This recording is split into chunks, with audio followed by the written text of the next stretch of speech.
right, welcome back to Fundamentals of Gusoma. Chapter 6 of the text deals with medical student pathology. Medical student pathologies are an incredibly important topic for board examinations because they tie in some high-yield path concepts with your own life. The very first discussion that we're going to have concerns exam blocks and medical student adaptations. But before we get to that, it might be a good idea to review some basic embryology. Recall that medical student development occurs via stepwise maturation of college graduates.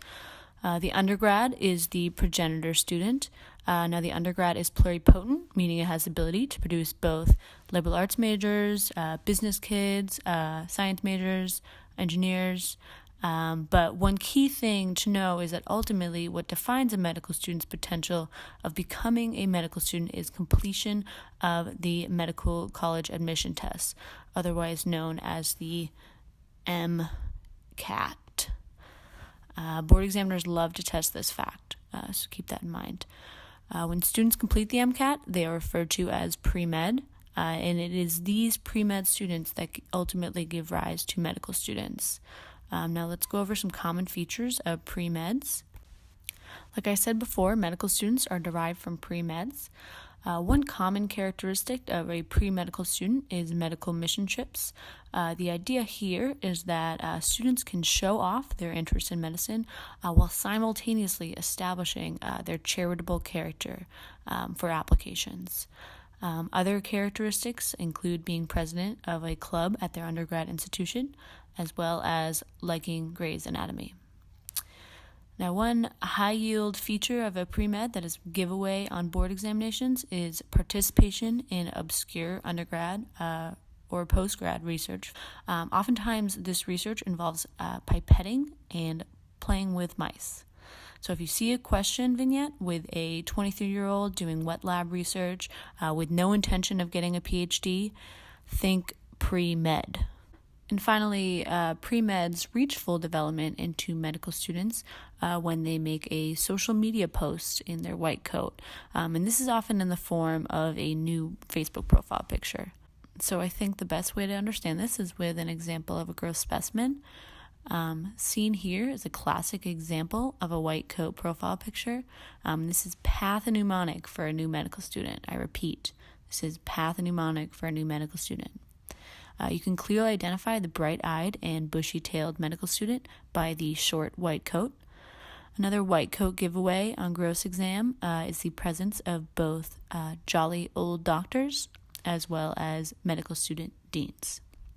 And so board examiners want to make sure that you can make the connection between medical students and social media white coat posts. So be sure you're able to identify these profile pictures if presented to you in an exam question. All right, now moving on to our first medical student pathology, Q-block syndrome. This is characterized by social reclusiveness, caffeine dependence, as well as hysterical bouts of nervous laughter during exam blocks. Q-block syndrome classically arises 2 weeks prior to the first exam, but it can start as early as 3 weeks before. And examiners would like you to know that Q-block syndrome is associated with a high cortisol state. Q-block syndrome is very common. It's seen in about 70% of all medical students, and there is an even higher incidence in M1s. But it is self-limiting. No therapeutic intervention is necessary. Symptoms tend to resolve after the last exam, typically after those super fun social committee events. Now, if the symptoms of Q-block syndrome persist, students are at risk of developing Gunair disease, and this is defined by the triad of an overly ambitious, competitive med student that loves to hear themselves speak. So, like I said, Gunair disease can be a sequelae from a previous Q-block syndrome, but it can also arise de novo. Now, it's important to be able to make the diagnosis for Gunair disease. So it's defined by a Q-block syndrome that persists for greater than 6 weeks, plus 3 of the following symptoms. And we'll go through each of these individually. So first we have sleeping for less than 4 hours. This makes sense as students suffering from Guinea disease spend a majority of their time studying. Then we have sitting in the front row of class. And then this next one here is very important, very high yield for board examinations, and that is that students with Guinea disease frame questions in such a way that helps everyone else see that they clearly understand information on a higher level. The idea here is that students with this disease don't see questions as a means of learning, but rather as an opportunity to show everyone in class how much they know. So these questions might slightly be off topic or completely disconnected from the subject at hand. Students may also have a persistent self-satisfied smirk, as well as the habit of sleeping with first aid under their pillow. Now, the etiology of Guinea disease is beyond the scope of board exams, but put simply, it is a combination of both genetic and environmental factors that contribute to disease progression. And very high yield, the risk of developing Guinea disease is inversely proportional to the number of friends you had growing up as a child. Other risk factors include interests in either ortho, derm, or surgery, as well as making the purchase of first aid during M1 year. All right, next we'll cover the most common neoplasm of medical school, that is deptosarcoma. This is a malignant neoplasm of student debt. It is insidious in its onset, but by fourth year medical school, students can acquire up to $200,000 of debt, so it is quite aggressive. And it typically doesn't present until late into the disease process, but when seen early, it can be kind of in the form of a student attending lunch talks for free food. All right, next, Patagonia fever. This is the most common infectious disease seen in medical students. It is incredibly high yield. Without a doubt, you will see this on your board examinations. It's caused by the gram-negative coccobacilli Yersinia patagonestis. It's transmitted fecal-orally. And it's important to know it has a reservoir in rodents, specifically the Mus caduceus species of mice.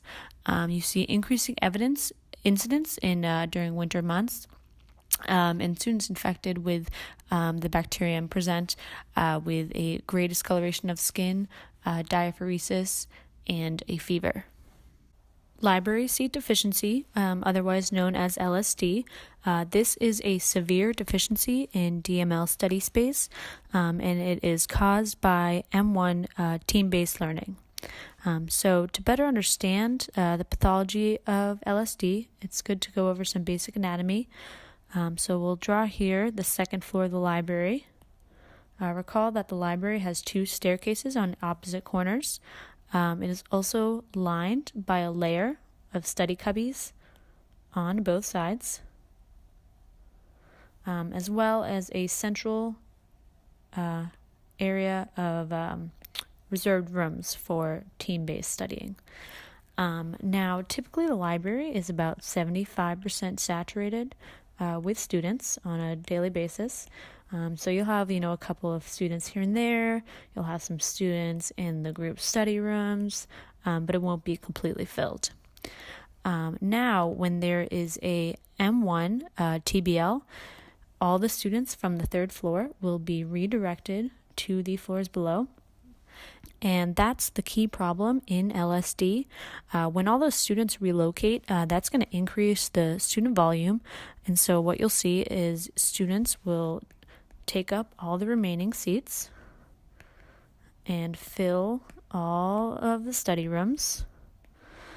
So there'll be no more desk or study space available to accommodate any new students into the library.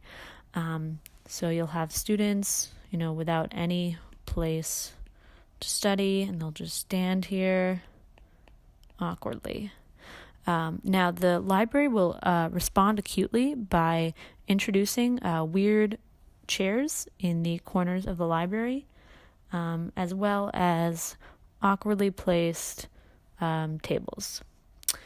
But over time, students prefer not to sit in these chairs and tables, and they just go home. So let's read together what I've written in the text, and you can follow along. So in LSD, the library will try to compensate with awkwardly placed chairs and tables, but students often prefer to not sit in those weird chairs, so ultimately they just go home. And that closes out Chapter 6.